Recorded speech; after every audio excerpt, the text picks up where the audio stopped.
get some good people on Twitter now that we can. Twitter's a good spot. Twitter's a good spot. And with that, ladies and gentlemen, interwebs, welcome to the Beacon TVL show. Got the panel here this week. We got Andrew, of course, back, and then we have one of our favorite OGs in the space. Keiko is here as well. Thank you, gentlemen, for joining me today on this fantastic week. Well, we can call it the airdrop week of the summer. It's not over. We still have Blast next week, which is going to be interesting. I think it's next Wednesday. Are you thinking good things for Blast there, Keiko? I would hope so. I feel like it's actually a good opportunity because a lot of people left after season 1 when they were pretty underwhelmed. So if you stuck around, there might be a little bit extra for the people that did. Yeah, and I think with the Munchables issue and some of the other things that went down, a lot of people kind of got turned off from Blast. I've kept my LPs in there. It wasn't Munchables. It was Super Samurai, whatever the SSS, the other one. Oh, the game. The game, yeah. Yeah. I farmed that for like a week, and then it was exploited. Yep. And then they relaunch. Yeah, the Kurbata guys. Then they tried to relaunch, and yep. Anyway, it is what it is. I guess we'll see what happens.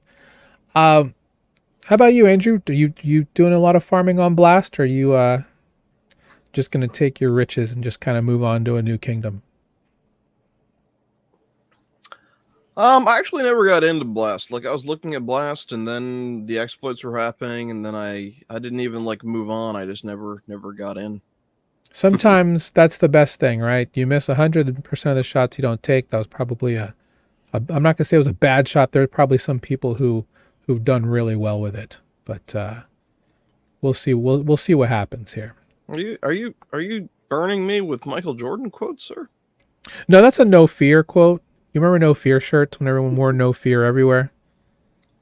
That's Yeah, but you miss 100% of the shots you don't take. Isn't that MJ? I don't know. I just remember seeing out on a no fear shirt. Maybe it is an MJ quote. Oh my gosh. Or maybe MJ was stealing a no fear quote. I don't know, man. All right, Chris. Okay. Fair enough. Looking at the market this week, when I look at the theme for this show today was everything's fine, and for the most part, everything is. We're in this crab season, right? We're in this crab season at a time when BTC and the majors are generally a little bit more on the quiet side. We've had some things, of course, pop up like airdrops and ARB incentives to kind of keep things going. We'll talk more about some of the other things that are going to be going on this month to kind of keep things a bit spicy. But if we looked at the chart from yesterday, and again, this was the coin trends heat map from 2 days ago. This was not a good looking chart unless you are an Athena or Ondo. I guess would probably be the only two. That is gross. It was pretty gross.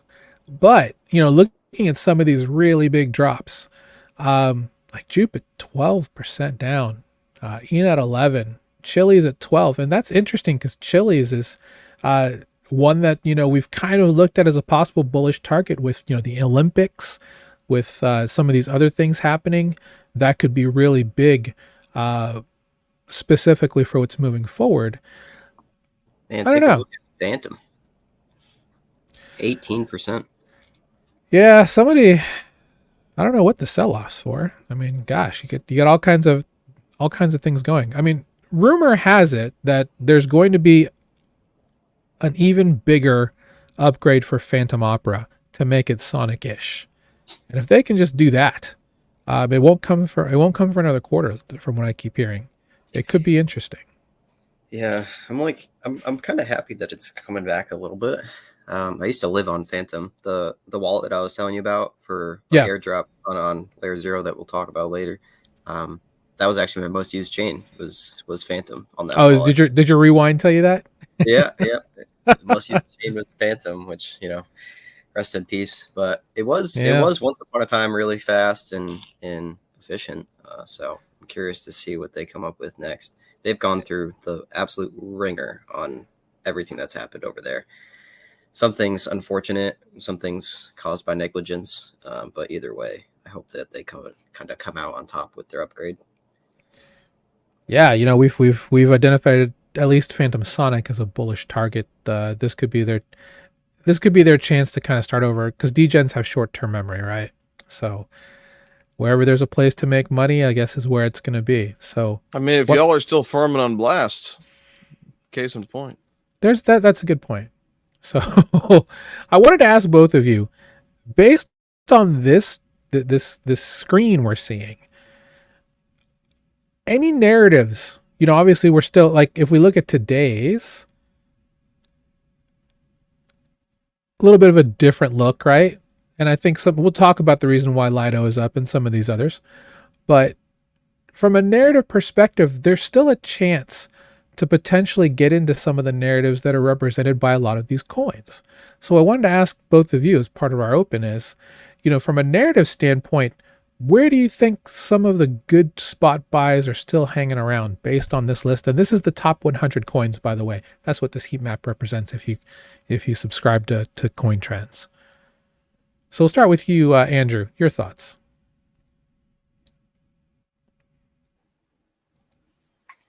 The question is narrative opportunities?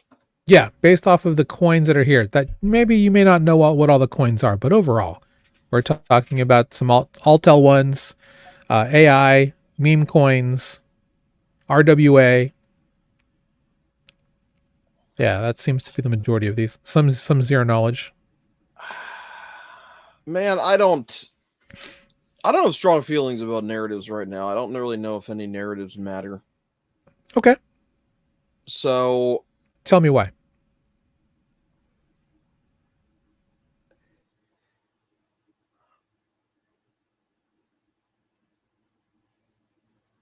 It's a great question, Chris. I can come back to you if you want to think about it. No, I mean, I just I honestly don't know. I kind of at this point think that like everything's probably going to be boring for at least 2 months before we get close to rate cuts and election season. And I'm not really expecting anything to do super well for the next 2 months. So because that's my perspective, 2 months is a long time for like what people care about. Yeah. So it's really hard for me to guess about narratives 2 months from now. Sure. How about you, Keiko? Is there anything on this list that you think, you know, based off of some of these dips, obviously we don't see charts here, but anything here that you think might be at least some decent beta pickups, stuff like that? Yeah, link to 100 by July. Ooh, look at that. Now there's a spicy pick. 12 days away, he's calling for $100 link. Yeah, no, link is, I'm pretty vocal about that. Link is one of my biggest bags, if not my biggest. But I think with ETH ETF, I think ETH L2 narrative, I agree with Andrew, like till probably the end of the summer, I think we see chop. I don't think we really see anything crazy. And now that, you know, big names and household companies are trading Bitcoin and ETH on the stock market, I think there's a lot of manipulation going on there. People trying to get in at better prices. So I think the overall market's still kind of controlled by mom and dad, but I am still interested in ETH L2 plays. So whether it's chains like Mantle or protocols that benefit from the SEC decision on ETH not being a security. So like Aave, Uni, Lido, that kind of stuff. I think those coins will outperform in the longer run. And then AI has kind of been getting destroyed. Tau is down like 60% from all-time highs. So I think Tau is in a really good value area. I don't know if AI will outperform in the near term, but AI is definitely like my largest narrative, I would say. And look at ENS down there. I forgot to mention ENS. Yeah. They had a little bit of a bounce. Yeah, I agree with you. I think some other things that based off of some things I've been hearing, I think Ron could be a target as well. But I think that's really more for airdrop plays, Ron being from Ronin. I do think, agreeing with you with the AI picks, I do think OP is still a strong pick for ETH Beta, as well as I'm really starting to warm up to ENA. I do have some ENA thanks to some M shards because I've been farming them on Mantle. I do think that with what we're going to talk about in just a little bit, there is a case for ENA to make a little bit of a run. So I do like ENA there. Outside of this, the only other one that kind of makes me a little curious is probably, and this is just because we had legacies on recently, probably Caspa. I think there might be some movement in some of these proof of work DAG chains and protocols that could make Caspa a little bit of a player in that space. People have been accumulating Caspa for quite some time, but we'll see. We'll see what happens here. Now, of course, we're not traditionally a signals group or anything like that. We're just looking at narratives based off of these two pictures and trying to see exactly where we think there could be some narrative plays here. Just remember that specifically with DeFi, not all of these coins have DeFi availability. So you might just be holding a lot of this specifically spot, and that's it. But looking at this little puppy right here, this Brett. Congrats to anybody who took Brett early. Could be a top 3 meme coin pick, which is nuts considering it's based. Rather literally on base.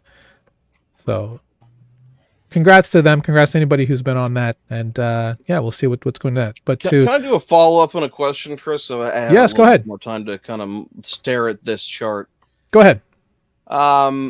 Number one is a question for both of you after I finish the rest of what I've got, which is, I know we had a lot of interest in Beam during ETH Denver. Okay. Have either of you guys been like following Beam and like you still interested in that? And then I think my main thing is I'm still really interested in Phantom. I'm continuing to buy some just because I'm bullish on DeFi. I'm bullish on retail eventually ending up here in during this cycle. And I think Phantom Sonic has a possibility to be a really exciting place for DeFi.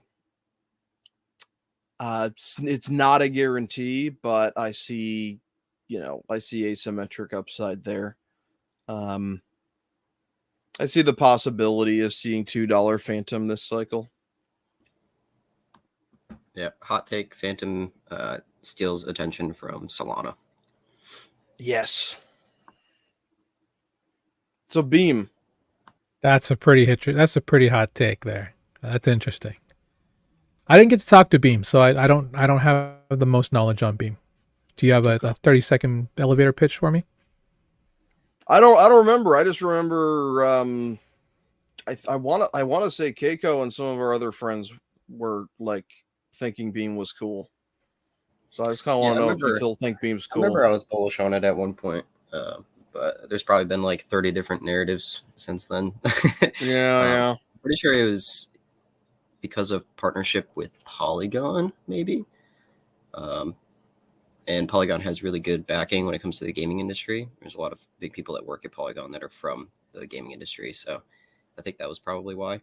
But that's really where I see Beam going is just gaming. So as soon as gaming finds its fit, which I don't think it really has, there's not really a reason for games to be on chain. It's kind of just like a technological downgrade, like from my opinion. But the only time that would make sense is having some type of in-game economy or resources or skins or NFTs or stuff like that. And who knows if Beam is like the chain for that. Thanks, sir. I don't know how I feel about but I mean, obviously looking at old things, remember Sunflower Farms, which literally brought Polygon to a halt. That had to have been 2 years ago now. That was really annoying, by the way. That was annoying. That was. Well, yeah, I'm paying what, $30 for gas at some point on Matic. It's just one of those things. I think you're right. I think there's some games that don't belong on chain, but being able to leverage things like subnets, supernets, and using DeFi for payment rails for in-game economies, I do think has a future for GameFi. I guess we'll see now that ARB has this $220 million grant out to gaming studios to come to build on Arbitrum for GameFi, if this experiment is going to work. But I'm very curious to see where we go from here. But to go into to segue into something that Keiko was talking about, one thing I wanted to bring up was he just mentioned Ethereum surviving. So Consensus, which has I guess I don't know if they still have a lawsuit against the SEC, but the SEC is closing its investigation into Ethereum 2.0, which for most, if I'm not mistaken, that also means that is proof of stake Ethereum, which is the ETH that we currently use now. It's not the proof of work Ethereum, the original Ethereum. But I think this is a direct result of the ETH ETF being approved. This is kind of just a nice little way to put a bow on things by dropping this. So this is good. I do think that we're going to get a little bit of a run now on ETH because of this. I think this brings bullish sentiment. This is the official. Well, it's not really much of an announcement, but when trying to get an additional comment. So this is Laura Brookover, who works for Consensus and in their legal department. So it's really just going against the fact that that Ethereum is going to be deemed a security. So yeah, should be pretty smooth sailing. Hopefully we get the S1s filed so we can get the ETH ETFs on board and investors getting into this with exposure. I know that none of us will probably be buying into any of these ETH ETFs, but this is a bit of a landmark decision. Don't know if anybody has any specific comments on this, but just wanted to bring this up to our viewership to let them know that ETH survived. Yeah, I think the ETH ETF trade has actually already played out quite a bit. I know that I took an ETH ETF trade kind of earlier, right when the BTC ETF was approved. I entered ETH, which is Grayscale's ETH Trust, because there's, I think, a 26 or 27% discount to ETH at the time, and obviously that is like played out, and the discount's much less now. Right. So I think that was the trade. It's pretty much priced in at this point, so there's not much you can do to trade the ETF, other than, I would say, buying dips right now, if you expect it to pump into the news. Right. Any thoughts for you, Andrew, before we move on? I think it's cool. This is about the investigation into the foundation, right? So the investigation into the foundation is no longer happening, which is like separate from the correct. whole other security thing. Yeah, and there was apparently, it looks like that, yeah, after a year ago they made a decision that ETH was a security. That's why they went forward with the Wells notice and all that kind of stuff. So yeah, this is all just clearing this all up, putting a bow in it, and just kind of backing away from the issue. You know, I'm always hesitant to be like too optimistic and too happy, but this makes me extremely happy because, guys, ETH isn't a security. All the investigations are getting dropped. We've got Bitcoin and ETH ETFs. Like, I'm like looking around and I'm like, I guess this is what winning feels like. Because this certainly all feels like winning. If this is winning, I'll take it.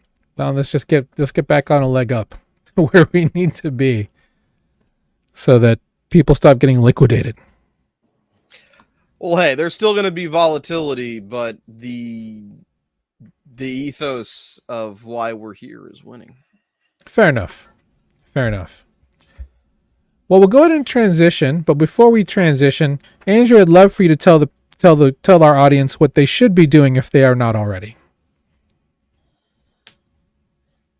You should go in and you should make a comment on the video requesting that Chris wears his taco hat next Wednesday. Don't put it on. They've got to request it.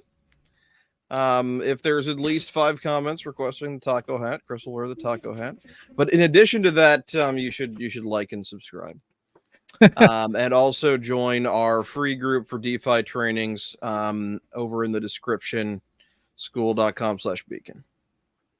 Yes, and we will have a lovely protocol on next week. Safe Fields will be on as our guest. They were supposed to be with us last week, but they had to push and reschedule.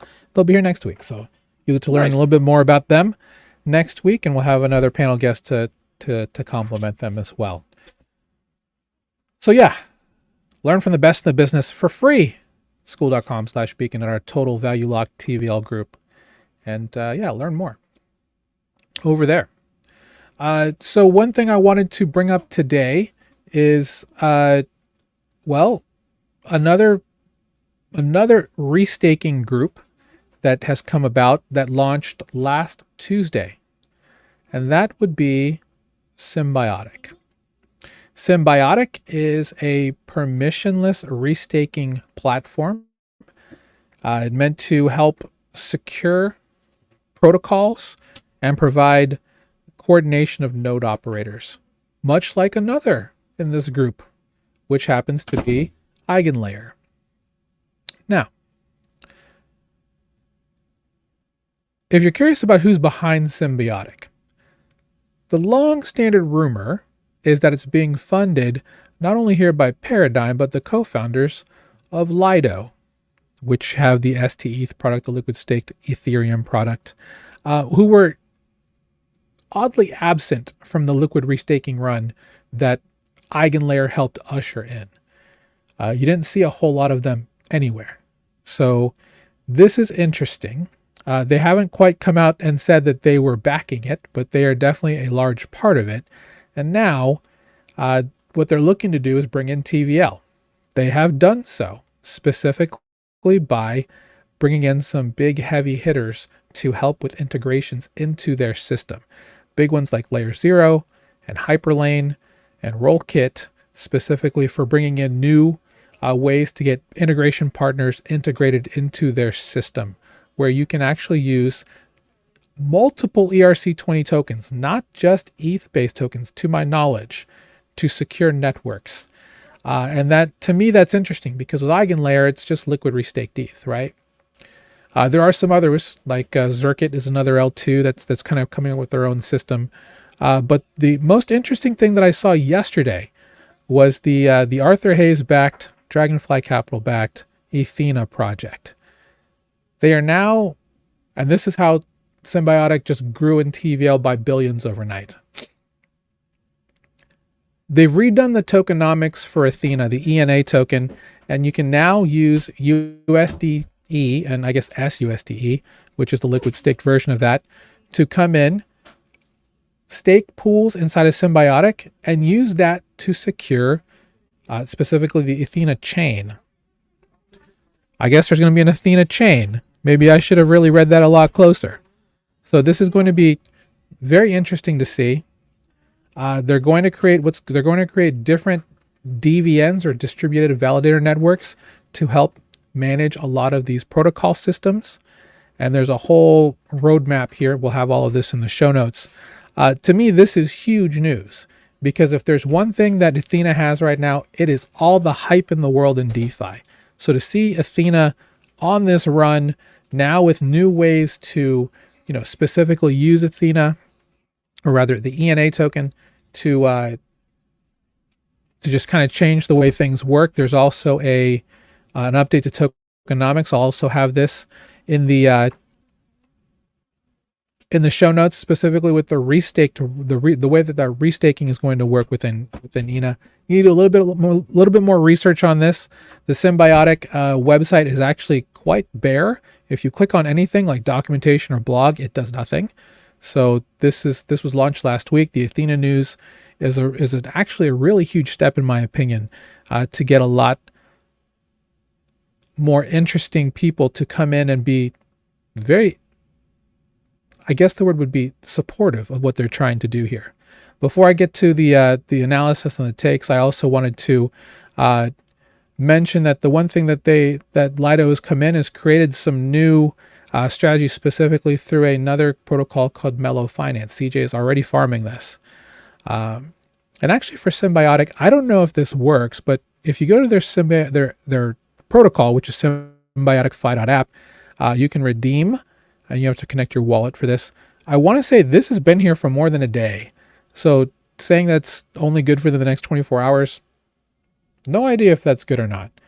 But with Mellow Finance, you have the ability, if you're staking with Athena, to get 30x points in particular. So you had Mellow and Symbiotic points. Again, more points farming, right? That's the new meta. But they have more of these new restaking vaults for different types of services to help secure and, create utility for this. So this is, again, I know this is going to be a lot for a lot of people if they haven't seen this. But again, DeFi evolves further. What we knew as DeFi a year ago, completely different now with a lot of these more advanced strategies where you can take, native assets, create derivatives, find extended yield with them to help with other services that are providing even more yield. Restaking in general is still a very new concept, like literally from last November. I mean, they've been working on this forever, but to be able to bring this to market now and have it work and have it look good with all of these things out there, I'm assuming it's well audited. We'll find more about that in the next in the coming weeks. But Keiko, wanted to get your thoughts on this first, as someone who's kind of looked around Athena. What are your thoughts about this, with them joining forces with Symbiotic in this way? Symbiotic aside, but Terra Luna. That's the only thing I can think of. Sure. It's not necessarily. It's not even this close to the same tokenomics, but right. Just like the initial thought that I have, and I think there's a lot of people that also kind of have that thought, because everybody's degens, everybody just skims over things and doesn't read into the full information. So honestly, I think there's a lot of unsaid hesitation with adoption of Athena because of that.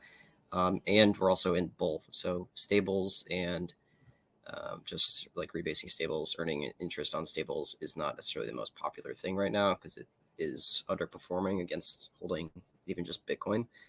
I think we'll see it come back if we continue to go down. I think Athena will attract a lot of TVL in a chop or slightly down environment, just because of this type of yield, and especially if they have a chain based on kind of, I don't even know what to call it, like RWA or just stable farming. It's kind of its own thing. But yeah, people will be looking for safe havens to kind of stable whatever they have left in that kind of market. So I'm not too familiar with Symbiotic. I know you had sent it over previous to the call. I haven't had it. Yeah, it just launched last week. Like it just kind of popped up out of nowhere. Yeah, it's super new, but the new tokenomics seem pretty interesting. Being able to secure a chain with stables is like, I always thought that was kind of like a no-brainer for any chain that offers a stablecoin. So that's a great addition. But as far as Symbiotic goes, I don't have too much to say about that. And those stables are backed by, by blue chips, right? Yeah. So it in a way, it's when's Liquidity going to do something interesting like this, I guess, is the better thing. See, what we need here is like a system where the more USDE that is minted, the more the Athena ENA token goes up. Do not say it. But then you can also mint more USDE with ENA as backing. Stop it.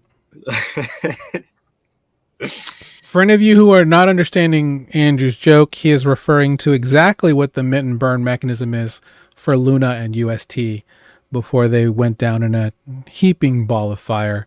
back in, was it May of 2022 at this point? So May 9th, exactly. yeah, May 9th, 2022, the day that my portfolio just became a big joke. But yeah, so I think to this be like almost like a full circle moment, but to like kind of bring back the tokenomics and just the mechanism in a different way. Oh, it's like, crazy. but, This is totally full circle. We're talking about ENA right now. GCR is making bets live on Twitter for $100 million. Like we're back in we're back in 2022 right now. Wait, are bets being made about how well this is going to go? No, this is on DJT. That's something else. Yeah. Oh, okay. All right, cool. Yeah, we can talk about that during. When we start betting about new stablecoins, that's the top. Yep. And really, I think that started with Arkham, but we'll talk about that in Alpha section. That's more of a funny thing, and you know, and a good reason why, you know, sometimes it's good to gatekeep stuff like that. But yeah, I'm curious to see how this works out. You know, getting all of this TVL from Athena is going to be huge for SYMBIOTIC. I hope it's performant. Eigenlayer so far is doing pretty well. They need to roll out more AVSs, obviously, for their distributed validator network, or their node operator network, rather. So we'll see how this all plays out. We're going to see more of these, in my opinion. We're going to see more of these ecosystems where you have, you know, multiple types of security and consensus being validated in a more decentralized way. So in a way, Lido is making good on their decentralized promise in a way, right? They're just doing it in a way that we didn't think they'd do it. Good for them. Good for them. So we'll go ahead and move on to and I just want to put this out there for anyone who's interested in the Athena chain. The gas token is going to be USDE, with ENA being the security for securing most of this stuff, which I have never thought of having a stable coin as a gas token. But I think that makes more sense the more I talk it and say it out loud. Yeah, I think it's I think there's, especially with crypto, like the bigger picture, using the asset that you want to hold to exchange value between like different people or pay for goods and services. I don't think it makes sense. Like everybody wants to hold Bitcoin, for example. Nobody wants to spend it and stuff. So what can you use to pay for goods and services that can still secure the network? You need a network that allows stable coins for security. So I think Athena is moving in a good direction with that. And I know for some of you, you may think, well, wait, why doesn't everybody do that? That's a really good question. Yeah, so I'm actually really bullish to see how they handle this, because this is probably a fundamental thing that will get normies into crypto and DeFi, is something like this. Having stable coins as the transactional tokens so that you don't have to worry about its value. You know what the value of it is. You just have to hold it. You can, put more of your money into an asset with directional exposure for things like governance and security and utility. So we'll go ahead and move on to, actually, I'm going to jump forward to something else since we're talking about stable coins. And Tether has announced the launch of their new Alloyed Tether, which is a new digital asset primitive backed by Tether Gold.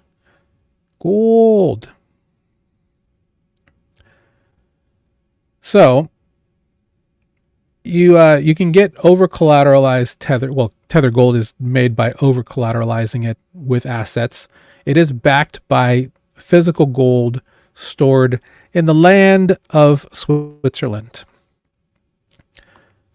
You can then mint AUSDT tokens using the XOUT or AUT as collateral. This will be very interesting. This isn't the first time that there's been a protocol that's done this. Load on Avalanche that has their own version of silver and gold that is, I think it's pegged to specific values of gold and silver at specific weights that have been around for a while. We've talked about them on this call previously. But of course, none of them are to the scale that Tether can provide for something like this. So I personally don't have a ton of interest in this. That's just me personally, because I'm not much of a gold bug. But for either of you two, do you think this is something that could be something that takes off? Only because it's Tether. We've officially come full circle and recreated the U.S. dollar. The new gold standard. Yeah. So excellent. Yeah, I think it's a cool concept. I mean, it's another. I joined crypto for bringing traditional finance on chain. It's the next step with technology. Just bring all currency and all stocks and everything in the economy on chain. So it's a natural step, I would say, to tokenize gold in a way. But I also feel like there's a consequence to that, and it's bringing an extremely illiquid asset to an extremely fast-paced environment where if gold fluctuates even just a few cents, there could be a bank run within a few minutes rather than days or months or whatever. So I don't know how they're going to secure this. Obviously mint burn mechanism, but we all know how that works. So I'd be curious to see how it plays out. Obviously they've done fine with Tether so far. So they're hopefully responsible. I mean, BlackRock is also there to back them up, but we'll see. I mean, you got to do something with all the millions and billions they're making off of their stuff. Mm-hmm. So they can afford to do these cute little moonshots. Not that this is a moonshot, but it's actually got some interesting utility. So, Andrew, I wanted to get your thoughts on this as someone who, Yeah, Tether's clearly too big to fail, so nothing could ever go wrong. Andrew, you got to stop with these lunar references. I like this, Andrew. We need more of this, Andrew, on the call. I'm glad you're having fun, even if I'm making Kyle nervous. So I think it's cool. I think it's cool. As far as like RWA stuff, I don't mind gold in a vault in Switzerland. That's cool. I don't know like how exciting this is going to be in DeFi, but a few months from now, we might be providing liquidity between tokenized gold and tokenized silver, and that's kind of cool. Yeah, and I'm with you, Keiko. I think for me personally, seeing things like oil, rice, wheat, even chickens be tokenized, I thought that was really cool when I saw that. I think for me personally, I remember the first time I saw Mirror Finance, and for anyone who doesn't know where Mirror Finance is, it was a protocol on Terra protocol that on Terra blockchain that was an actual crypto version of the U.S. stock market. Had full derivatives for Forex as well as everything, denominated in UST, of course. But just the idea that anyone around the world could now invest without being in the US into that type of market, I thought it was so cool. I was ready for the next evolution of that, to be able to have more stocks tokenized across multiple indexes. So, at the FTSE, at the Hang Seng, at some of these other, international, the Nikkei, stuff like that, these international markets, I thought we were going to have more of that. We didn't get that, but because obviously it takes a lot of logistics to make a lot of that happen. But that doesn't mean that it couldn't happen. So, I think bringing everything to a digital form, I think is the next evolution of what we do here, at least for transitioning people to a more digital based currency that is not a CBDC. And I'm curious to see what happens here with Tether moving forward.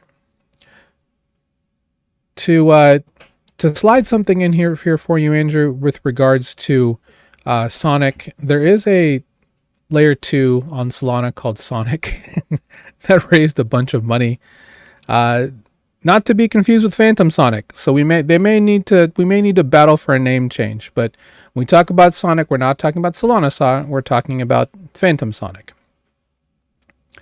So we'll see. We'll see what happens there. Before we get to the airdrop talk, I wanted to talk about something we also talked about earlier this year, which is Fox coming on board with a good way to have, I guess, to combat misinformation by having a protocol for authenticity in news and media reporting, and that's where this Verify protocol came in with Polygon. And they've brought in their first big publisher as a part of that, and that is Time. As part of, like, I don't think it's Time Warner, but it just might be just Time. Now, Fox has already put in, I think I read somewhere already 600,000 pieces of their media is already in there. So I'm sorry, 300,000 from Fox Sports, Fox News, and Fox Business are now on the Verify content graph. And interesting that they're using Gelato to become a zero knowledge blockchain using Polygon CDK. All right, that's pretty legit. So to provide a non-fungible way for content, I think this is interesting. So guys, wanted to get your takes on this. We'll start with you, Keiko, about, interestingly, Fox leading the way on something like this. I think is something that, I guess it's all about how you interpret it and how you recognize these things, but it's interesting to see this happen. Yeah, that's what I was going to say. It really comes down to the user's interpretation of what is verified information. What does verified mean? I haven't seen this, and I haven't really thought about this before. Obviously, with like Arweave and Filecoin and all that stuff, and NFTs specifically, even like social media platforms, the use case of verifying truthful information and tokenizing it is like a pretty nice use case, specifically with AI becoming a big thing. Like there's going to be a lot of potentially fake information coming out from AI. So that's pretty cool. But for news outlets, I think it's really cool that they're adopting like blockchain technology. I think that's like awesome. But it really comes down to what do they mean by, verify? Like, how are they using the blockchain to verify information? Is it even verifying information? Are they just tokenizing their content? Well, maybe not tokenizing, but are they just encrypting their content on chain? I would have to dive a little bit more into it, but I think there could be a little bit of a narrative here with the whole like fake news, real news thing, with news outlets competing to verify their content before others, to kind of prove that either they were right or wrong. That's interesting. Yeah, and that's also still subjective, right? Yeah, exactly. So, Andrew, I definitely want to talk to you about this, because the fact that they're on Polygon proof of stake with the plans using the CDK to move to a ZK EVM model, much like Polygon ZK EVM and their Validium mechanism. Based on everything, this is interesting, right? Because the one thing that they wanted to do is to create, a tokenization NFT based off all this type of stuff. And now they can utilize the power of zero knowledge proofs to, make this information they can release. And here's a zero knowledge proof to go along with it, proving its authenticity. So I wanted to get your thoughts on how you feel this mechanism is going to work. So wait, hold on, Andrew, before you go, is it just, I want to understand it a little bit more. Is this them just tokenizing it to verify it's being released by them? Is that the main use case? I believe so, yes. Okay. So it's just showing proof of author, essentially. Like Yeah. they are the ones releasing this content. Correct. Okay.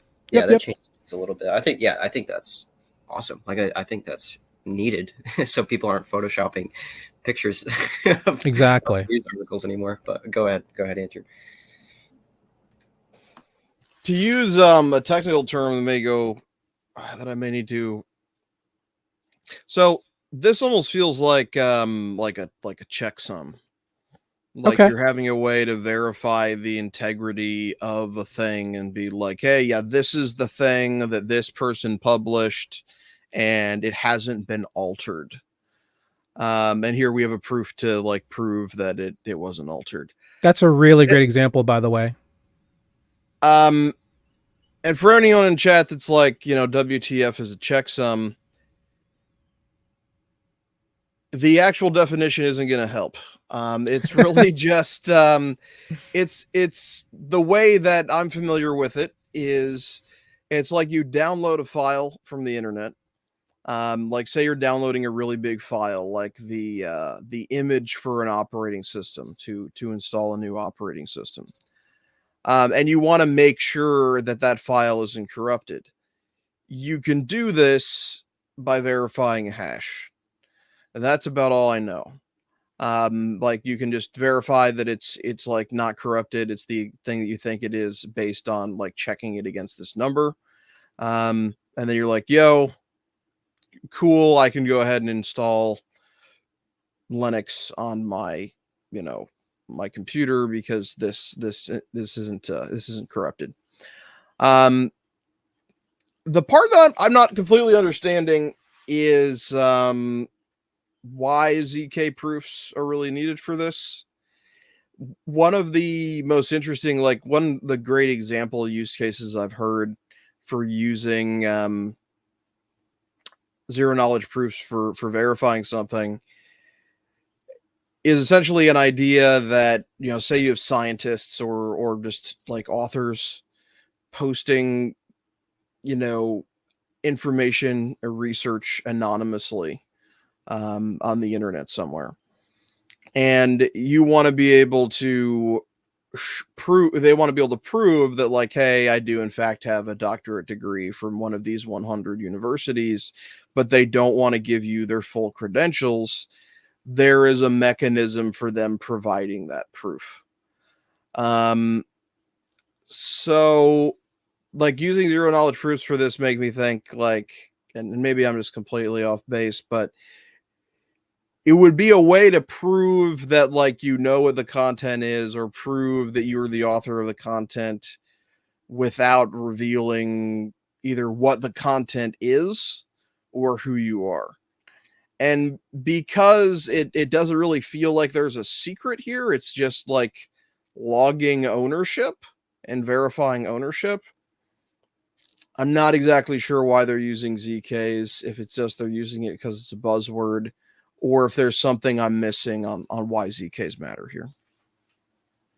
Right. So I do think because they're looking for publishing partners, it could come to a system where any independent journalist, any independent author can go ahead and publish into this verified content graph. And then if they're in the ZK realm, maybe they've gone through vetting with Fox or, with whatever entity will own this. And then by being a part of that, getting the ZK proof, it's like getting that checksum. Like, yeah, we vouch that this person is, it is affiliated, is well vetted, isn't just, someone who doesn't have credentials. That's my guess by creating this verified open content graph, is that they're hopefully going to open it up to more, not just time, but, other types of content creators to provide a framework to provide authentic things. I do want to say this, like, regardless of exactly how it works, I think this is a good idea.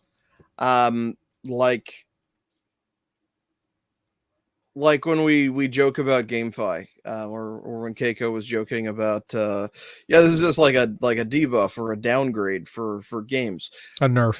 This is one of those like rare areas in my mind, other than finance, other than currency, where this is just an obvious and natural and really valuable use of blockchain technology and cryptography, where it's like, yeah, something like this makes complete sense. It should totally work if I'm understanding kind of what they want to do. And it's good to have this system based on a decentralized blockchain versus on a centralized server. Is going to make it much more resistant to tampering, and much more trustworthy for actually verifying authenticity. Yeah, love it. We're going to move on to the next portion that I wanted to talk about, which is in our what we've learned section. And a couple things to cover today. We'll cover the airdrops here. So I wanted to first bring up, if you haven't claimed your ZK Sync airdrop, do check it out. I'll put a link in the show notes for you. It's through their ZK Nation, now decentralized DAO, if you want to call them that. That's covering all of this now. We've had multiple members in our mastermind who literally just dropped in like a very small LP on ZK Sync like last year and came into 4 or 5 figures, like very modest amounts of LPs. So it's amazing how like a very small LP that you can put in can lead to literally like 4 or 5K down the road without even realizing it. So congrats to everybody who's on there. We have it also on TVL in our school group if you want to look for the link there. What I wanted to bring up here was that more than half of the airdrop token supply has already been claimed in the first 2 hours of this. So, I mean, not sure how to take that. So the price hopefully just only goes up from here. We'll see. It all depends on, sentiment and exactly what's going on with that. But they are being listed on a couple different CEXs. I think Binance has already come out and said they're going to put it in their launch pool with incentives for stuff like that. So not saying you shouldn't have sold, because that's a choice between you and your thoughts. Of course, none of this is financial advice. Do your own research. Don't ask us. And you, your accountant, your lawyer, and your wife. Exactly. But the other big news of the week is Layer 0. So definitely go to layer0.foundation/eligibility, paste in your wallet address, and you can find out if you were eligible. And if so, they'll give you a nice little rewind of how you did, and then you'll see how much you get to claim. The max tokens you could have gotten on this airdrop is at 10,000 tokens. Considering how long Layer 0 has been around, it's a little bit of a bust for some people. Personally, I think that, it was worth the ride. That's all I'll really say about that. You can go on to whales.market and check out. Let me just refresh the page just in case. It's currently trading pre-market 433 per 0. And Whales is a good place to go if you're looking to find out, pre-markets for a bunch of different coins, stuff that's already out and stuff that is already there. They also do points. So just kind of wanted to bring that up as a little bit of alpha. If you haven't checked out Whales Market, you can certainly do that. So that's where you're sitting on. Claim does not happen until tomorrow. It's looking like, I don't know exactly the time. It could be, if it's at midnight UTC, expect some fireworks at dinner time tonight for all of you in the US. I don't know how I feel about selling right away on this one. Specifically because of what we know about Athena. Not that 0 is going to have a huge impact on that, but I don't know. I'm not getting the same let's just sell and see what happens feelings here. Although, I don't know. Sentiment, gentlemen, obviously not financial advice. Keep or sell?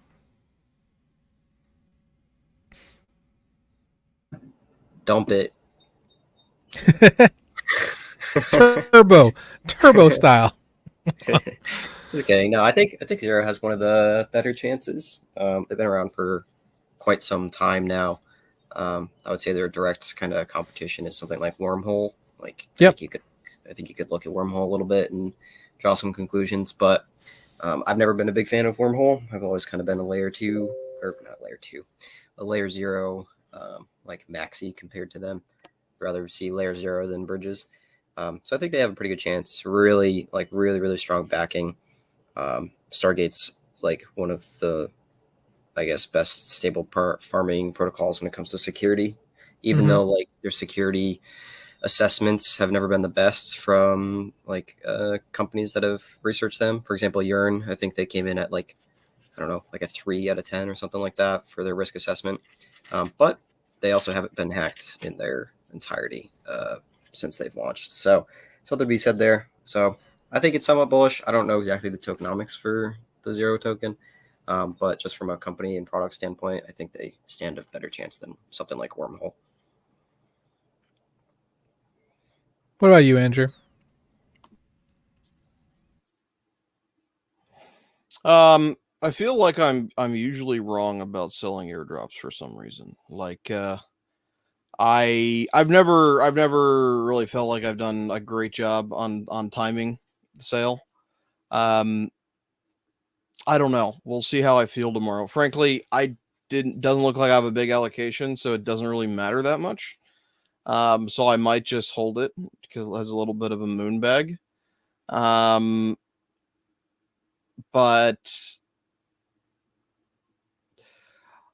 I don't feel like this time this summer is a great way to great time to hold or speculate on an airdrop token. And if I wasn't getting, like,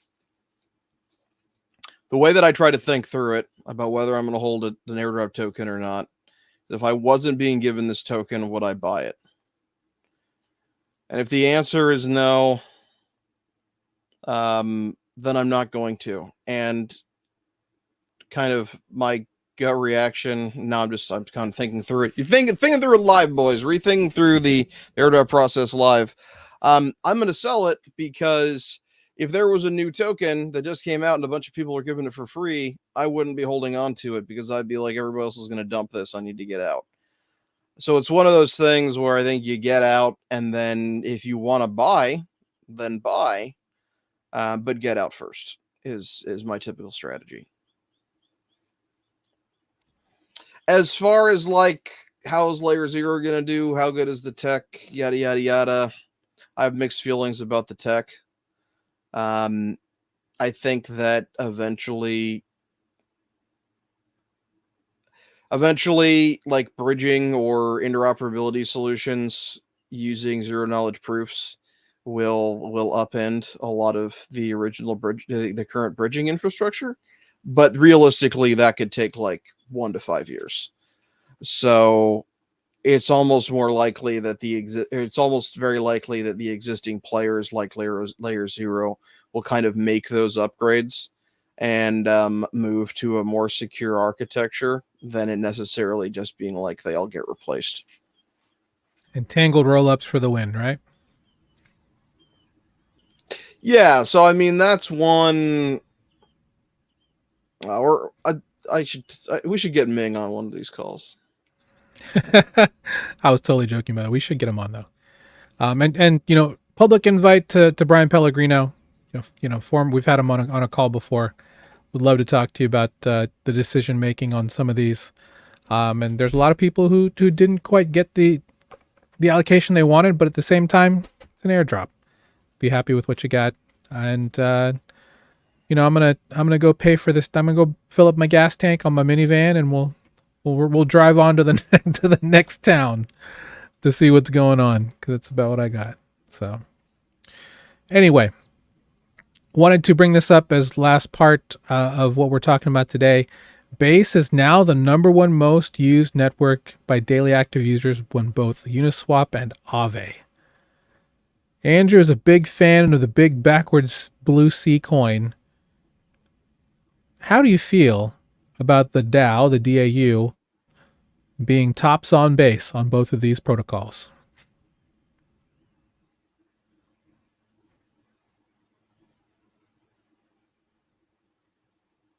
That's interesting. That is interesting, isn't it? The Aave one shocked me. I'm like, people are using Aave on Base? That's awesome. I mean, I would have to look and see why, but I'm gonna go out on a limb and say that's probably because stablecoin yields have been good over there. Yep. So people have been, either lending stablecoins or borrowing stablecoins on Aave on base. Mm-hmm. Either providing ETH and borrowing, USDC and going farming with it, or just supplying USDC, because there was a period of time where just straight providing USDC on Aave was like mid-20s, I want to say. I don't know, man. I'm bullish on base. It's like it's hard to predict the exact timing, but I am a believer that base is going to be a logical place for retail to land when retail does come back into DeFi. Therefore, base is a good place to be. And this is interesting to see about Uniswap and Aave. I think something else to note is, potentially some fallout from the fees getting so much cheaper. Yeah, finally. It has gotten extremely cheap and easy to do things on base. So base is still based. What about you, Keiko? Your thoughts on this, sir? Oh man, I just want base to overtake Ethereum. I mean, even though that's not possible, but in a special world. No, I think base has a lot of growth. I think base will be the retail chain alongside Solana, two kind of different ecosystems, but I think base ultimately will be like that chain. I think you can take a lot of information from Binance and BSC. Coinbase is moving in the direction of bringing assets on chain. Like they've said it multiple times, both I think publicly, but privately for sure, that family offices are bringing assets on chain, and Coinbase themselves are bringing some of their assets on chain. So soon you're going to start seeing a whole bunch of TVL from Coinbase themselves, because ultimately at this point, Binance chain is Binance. I would say 80% of transactions are Binance themselves on their own chain. Something similar to Tron, where Tron is Justin Sun's chain for Washington. I think Base will be the place for Coinbase to exchange assets and trade with their own books. So there's going to be a huge TVL increase there. And I think most people in the US honestly use Coinbase for the most part, unless you're a little bit in the trenches and have a Palau ID and use Bybit and that kind of stuff. You're probably a Coinbase user. So Base will be the first chain of choice if you're onboarding crypto from your Coinbase wallet. Yeah, I agree. The growth on Base since it came out, last year has just been nothing short of staggering. And we've been following it every step of the way. It's our biggest ball of money that we track. And we don't have time for call for help today, but I wanted to bring up the last thing in our alpha thing, because I think I don't know who else is covering this, but I know that we like to talk about some emerging Chad threads here. And Keiko, I just wanted to ask, how do you feel about tokenizing your time? Do you feel like your time is worth a lot? Oh, I know where you're going with this.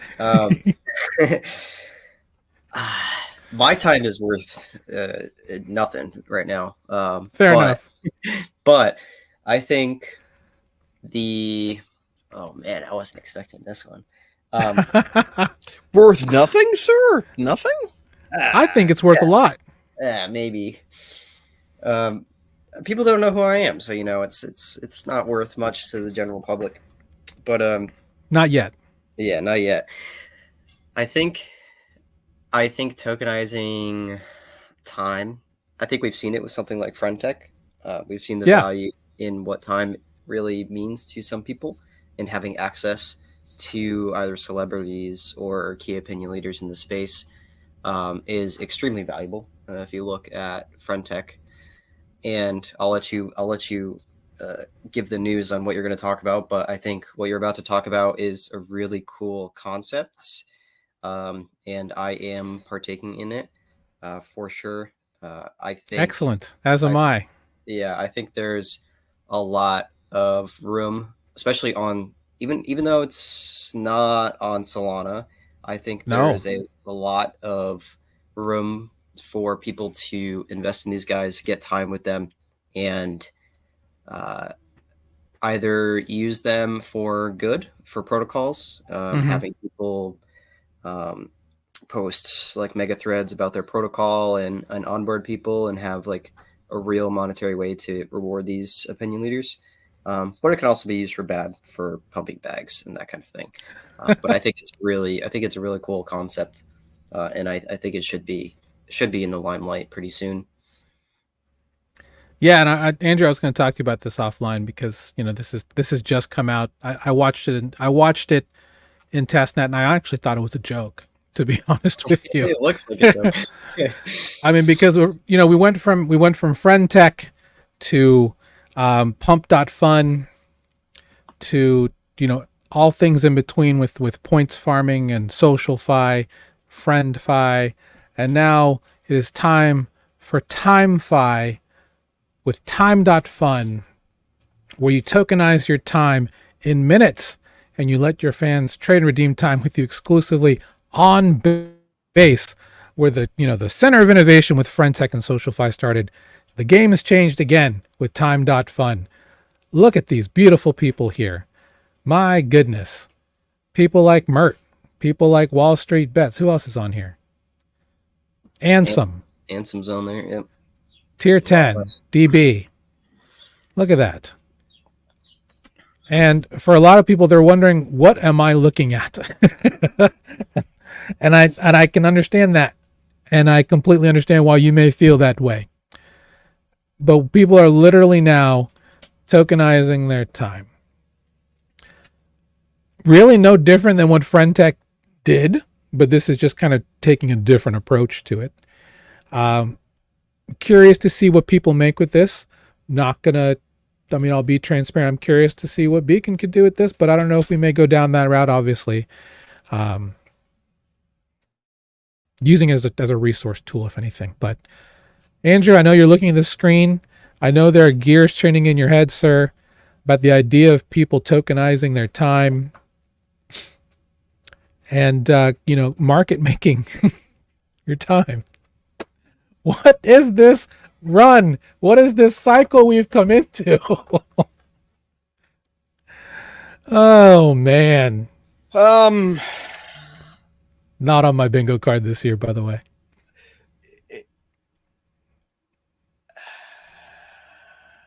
Okay, so it is redeemable. Yes. I think this is great. Cool.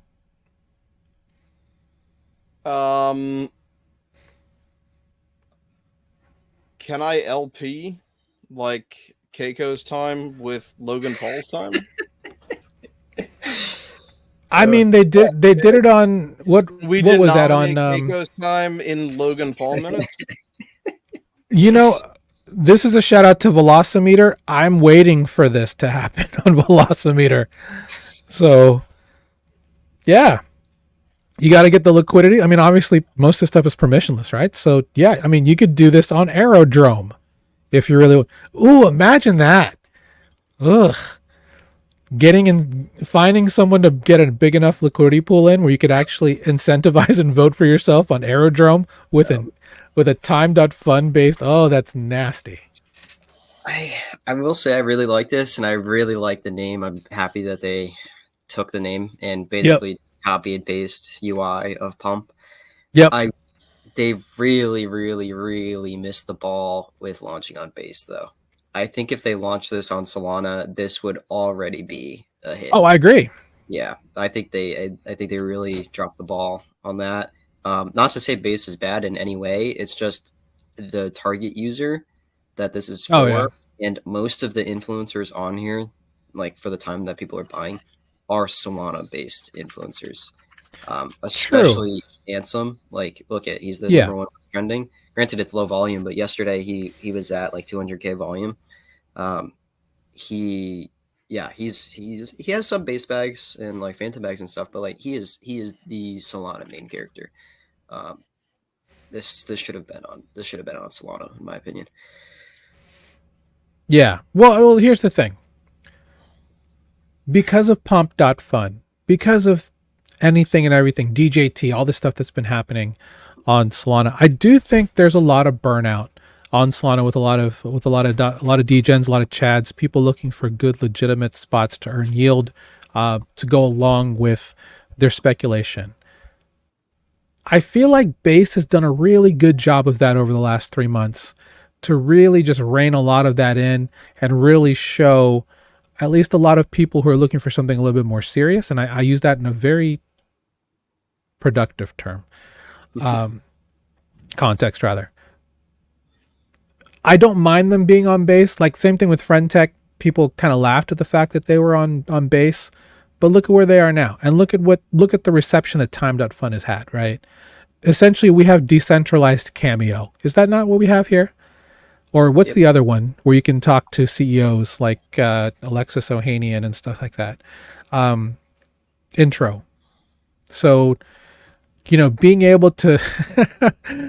Oh, I can't believe people are doing this. This is crazy. Good luck to anybody who wants to do this. Do it. Let us know how it goes. Let us know if Beacon would be a decent fit for this model. We're actually not going to do it, but just wanted to bring this to everyone's attention as this is out here.